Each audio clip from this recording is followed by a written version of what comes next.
Hello મિત્રો, કેમ છો? આ બે વસ્તુ ખાસ મારે અહીંયા ધ્યાન દોરવું છે કે તમે એરલાઇનનું બુકિંગ કરો ત્યારે તમારા પાસપોર્ટમાં જે નામ લખ્યું છે ને એ પ્રમાણે જ લખજો.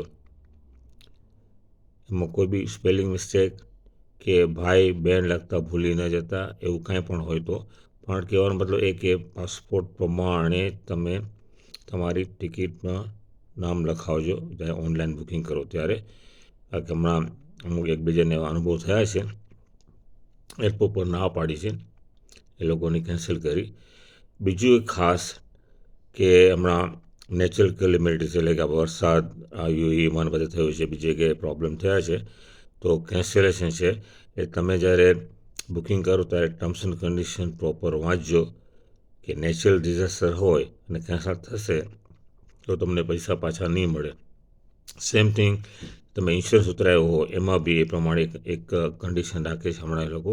એટલે ખાસ યાદ રાખજો કે બુકિંગ કરો ત્યારે પાસપોર્ટ પ્રમાણે તમારી ટિકિટ બુક કરજો અને ટર્મ્સ એન્ડ કન્ડિશન્સ પ્રોપર વાંચજો.